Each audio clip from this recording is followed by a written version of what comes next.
आता marine drive police स्टेशनला आमदार म्हणून मी स्वतः असेल, विधानसभेचे आमदार संदीप भैया आहे आणि या विषयाला ज्या पद्धतीने मी पुण्यातून चाललेलो आहे त्याला ताकद देणारे अजितदादा पवार या पक्षाचे MLC आमदार आहेत साहेब, स्वतः MLC अजितदादाच्या पक्षातून आहे, स्वतः आहे.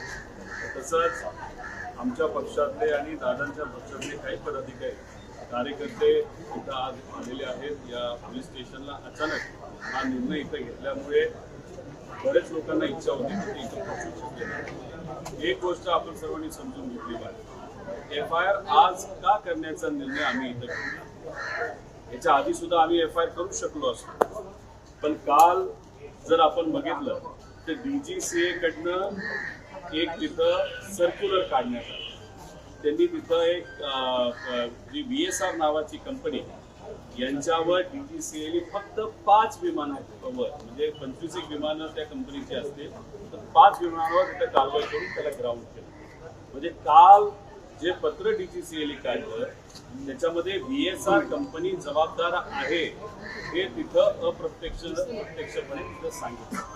त्याच्याच बरोबर जर आपण बघितलं DGCAच्या अंतर्गत त्याच्यात विमान एअरवर्दी आहे नाही आहे हे बघण्याची जबाबदारी DGCAची सुद्धा आहे. त्यामुळे काल केंद्र सरकारच्या एका विभागाकडून ते पत्र आल्यानंतर मग त्या पत्राचा उपयोग करून आम्ही मरीन ड्राइव्ह पोलीस स्टेशनला इथे येऊन FIR करण्याचा प्रयत्न तिथे केला. आता एक गोष्ट आपण सर्वांनी समजून घेतली पाहिजे याच्याच बरोबर की FIR करण्याचा अधिकार हा प्रत्येकाचा आहे आणि हे जे नवीन ऍक्ट आलेलं आहे याच्या अंतर्गत जर कॉग्निजेबल ऑफेन्स त्या ठिकाणी झाला असेल म्हणजे काय, एखादा ऑफेन्स झालाय ह्याच्याबद्दल सगळ्यांना माहित आहे. आता इथं ऑफेन्स नाही तर घटना काय, तर या महाराष्ट्रातला एक मोठा नेता, एक मराठी माणूस म्हणजे अजितदादा यांचा ऍक्सिडेंट झाला. अजितदादांबरोबर अजून 4 लोक, ज्याच्यामध्ये 2 पायलट, एक पोलीस विभागाचा जाधव म्हणून अधिकारी आणि एक तिथं माळी नावाची अटेंडंट, असे दुर्दैव या घटनेमध्ये 5 जण मृत्युमुखी पडले. हे सगळ्यांना माहिती आहे का असं या जगामध्ये कुणी ज्याला हा विषय माहीत नाही? माहीत आहे. म्हणजे घटना घडली आणि ती घटना घडली ज्याच्याबद्दल म्हणजे पोस्टमॉर्टम रिपोर्ट पण आपल्याकडे आहेत, मीडियाच्या माध्यमातून सुद्धा लोकांकडे तो विषय झाला आणि अंतविधीला तर लाखो लोक त्या ठिकाणी आले होते. मोठे नेते, केंद्रातले नेते आणि राज्यातले नेते तिथे आले. मग असं आहे का की हा ऑफेन्स झाला नाही आणि ही घटना घडली नाही? आता आम्ही आमच्या या ऍक्टच्या अंतर्गत या महाराष्ट्राचा, या देशाचा एक नागरिक म्हणून आम्ही इथं FIR करण्यासाठी आलो. FIR करत असताना सुरुवातीला तिथं एक PI, तिथं सिनियर PI उपस्थित होते. मग त्यांच्याशी बोलल्यानंतर थोडी वादावादी झाली. एक ज्युनियर कुणीतरी व्यक्ती होता, त्यांनी काहीतरी बोललं की हे होऊ शकत नाही वगैरे, आणि मग त्यांना वकिलाच्या माध्यमातून, प्रांजल नावाचे आमचे वकील इथं आलेले, त्यांनी तिथं समजून सांगितलं हा ऍक्ट काय आणि कॉग्निजेबल ऑफेन्स आहे हे मी नाही, महाराष्ट्रातला कुठल्याही वकिलाला तुम्ही विचारा, जजला तुम्ही विचारा, आणि हे मराठी जजेस आणि वकील हे तुम्ही ऐकत असताल.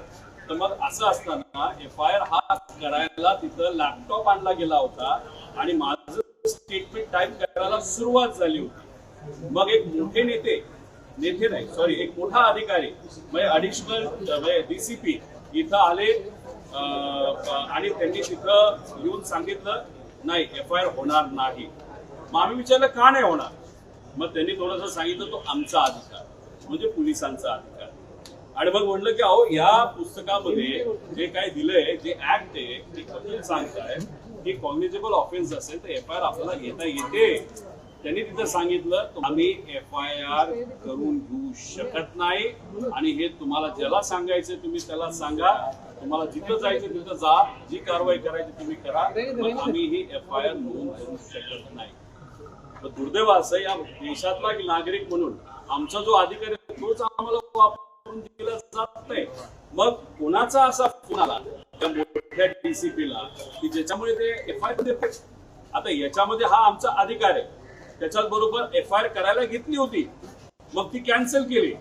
आणि मग अशा पद्धतीने दबाव आणून तुम्ही म्हणत असाल एफआयआर होऊ शकत नाही, तर तुम्ही कुठल्याही वकिलाला विचार, एफआयआर 100% तिथं होऊ शकते आणि एफआयआर झालीच पाहिजे. आता तुम्ही एका बाजूला म्हणताय इन्व्हेस्टिगेशन चालू आहे, मग सीआयडीने काय केलं हे कोणाला माहित नाही. सीबीआय कडे गेलाय, त्यांनी सीबीआयचा एफआयआर केला नाही केला हे कोणाला तिथं माहित नाही. मग आमचा अधिकार वापरून आम्ही ही एफआयआर करत असताना तुम्ही आम्हाला का थांबवताय? का फक्त हा मराठी माणूस होता, महाराष्ट्राचा नेता होता, अजितदादांचा हा विषय म्हणून तुम्ही या पद्धतीने इथं करताय? उद्या जाऊन तुमच्या गाडीला धडक कोणी दिली तरी एफआयआर लगेच होतो. एखाद्या ठिकाणी थोडीशी चोरी झाली तर एफआयआर तिथं होतो. मग एखाद्याला मारामारी झाली तर एफआयआर होतो. मग दिल्लीमध्ये काही काँग्रेसचे कार्यकर्ते त्या ठिकाणी फक्त शर्ट काढतात, त्यांचे तुम्ही एफआयआर करता. आणि मग अजितदादांचा इथं मृत्यू झाला, घात का अपघात याच्यावर आम्ही शंका त्या ठिकाणी घेत आहोत, त्याच्याबद्दल इन्व्हेस्टिगेशन आहोत आम्ही म्हणतोय. मग कुठल्याही सामान्य व्यक्तीचा एफआयआर होऊ शकतो, पण मग आम्ही विचारतो, आमचेही आमदार इथं असणारे दादांची आमदार महाराष्ट्र विचारत आहे अजितदादांच्या बाबतीत असा वेगळा न्याय का? आता आम्ही निर्णय तिथं घेतलेला आहे की हे आमचा एफआयआर इथं करून घेत नाही. तर उद्या सकाळी 10 वाजता बारामतीचे जे कुठले पीआय असतील, एअरपोर्ट ज्यांच्या अंतर्गत येतं, माझ्या अंदाजे ग्रामीण विभागाच्या अंतर्गत येतं, तर ग्रामीण पीआय कडे जाऊन तिथं आम्ही तिथं प्रयत्न करू. तो प्रयत्न करत असताना ते त्या बाबतीत काय भूमिका घेतात, सत्तेत असणारे, सत्ता आज सत्तेत बसणारे जे कोणी नेते असतील ते त्या बाबतीत काय भूमिका घेतात हे आपल्याला तिथं बघावं लागेल. त्याच्याचबरोबर सत्तेत असणारे त्यांचे जे मित्र आहेत ते मित्र सुद्धा त्या बाबतीत काय करतात, ते दुसऱ्या पक्षाचे, ते सुद्धा तिथं आपल्याला बघावं लागेल.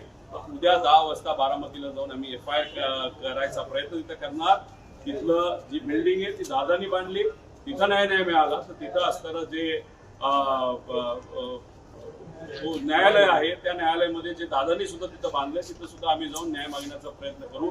पण अक्षरशः म्हणजे वाईट वाटतंय आम्हाला, आणि वाईट याच्यासाठी एक चांगली गोष्ट आहे की हे त्यांचे जे आमदार आहेत दादांचे ते त्यांच्यासाठी लढतायत, आम्ही त्या ठिकाणी लढतोय, बाकी इतर लोक त्याच्यासाठी लढतायत.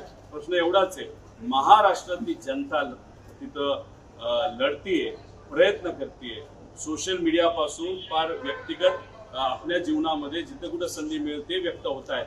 पण आज जे सत्तेत आहेत आणि जे विरोधात आहेत, ज्यांना त्यांना अधिकार आहेत, ते या बाबतीत का पुढे येत नाहीत असंही त्या ठिकाणी आम्हाला सगळ्यांना वाटतं.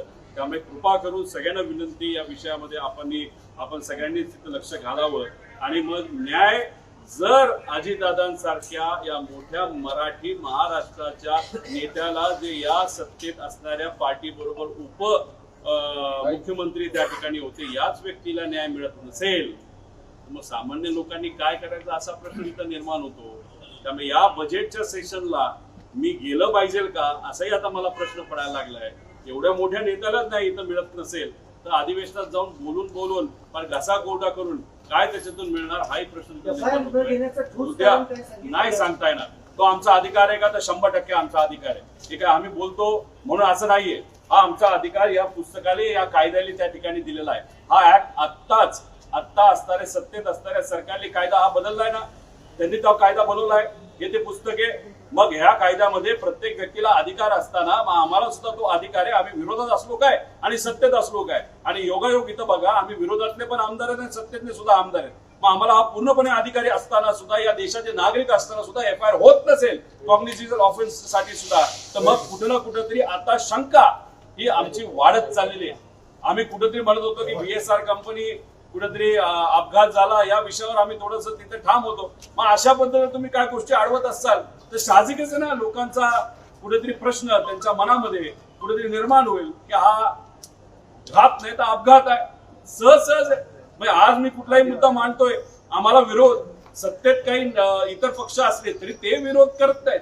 पण भाजपचे मोठे मोठे नेते, ज्याच्यामध्ये विखे पाटील साहेब असतील, त्याच्याबरोबर आपले मुंबईचे कोण आशिष शेलार, ते तिथं बोलतात. अजून साताऱ्याचे कुठला तरी मंत्री त्या ठिकाणी बोलतो, त्यांचे ट्रोल करतात. मलाच काय कळणार की कुठल्या दिशेने त्या ठिकाणी जायचं. पण एक मात्र खरं, प्रयत्न आम्ही करत राहणार, लढत मात्र त्या ठिकाणी राहणार, आणि लोकांच्या मनातली जी इच्छा आहे की दादांना न्याय मिळाला पाहिजे, ती न्याय मिळवल्याशिवाय आम्ही राहणार.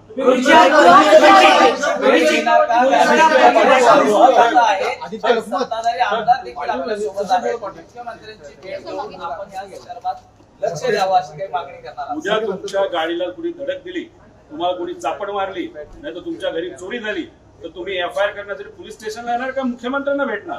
तर बघा विषय एवढाच आहे, तक्रार घेत नाहीयेत, इथं तक्रार देण्यासाठी आलो, नागरिक म्हणून आलो आणि आमची त्या ठिकाणी कुठेतरी बेइज्जती तिथे झालेली. काय करायचं ते करा. मगरुरीची भाषा होती पोलीस अधिकाऱ्यांची. 100% ते जाणवले ना. मगरुरी दाखवायची नसते. आणि मगरुरी एक सांगतो, कुठल्याही अधिकाऱ्याची अशीच मगरुरी येत नसते, कुठून तरी त्यांना तिथं पाठिंबा असल्याशिवाय मगरुरी येत नसते.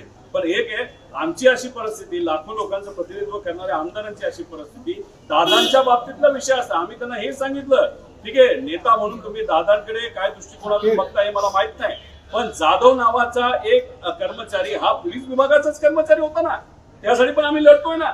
आणि मग त्याच्याकडे बघून तुम्हाला FIR करायला काय हरकत आहे? नाही, आम्हाला करायचीच नाही. ही तुमची भूमिका असेल तर आम्ही त्याला काय करणार? मी सांगितलं एका बड्या अधिकाऱ्याचा फोन आलेला, कोण होता? नाही, हा बडा अधिकारी इथं आला, त्याला कोणाचा फोन आला किंवा आम्ही नाही सांगताय ना. तुम्हाला CDR बघायचं CDR बघा. आम्हाला आता काही घेणं देणं पडलं नाही. आम्ही लोकात राहून लोकांपर्यंत जाऊन लोकांचा विश्वास संपादित करून आता बघावं लागेल ना कोण आहेत, काय अडथळे घालतात, कोण बडा नेता आहे, कोण कसं आहे, काय इतर नेते आहेत, कोण नेते हे सगळं बघावं लागेल. संदीपभाई असतील, अमोलजी जे मनापासून करतायत, जे नायकवडे आमदार आणि त्यांच्याबरोबर इतर येते आज इथे येऊ शकले नाहीत, पण दादासाठी प्रामाणिकपणे ते लढतात. यांना सगळ्यांना आणि महाराष्ट्र जनतेला पाहिजे की दादाला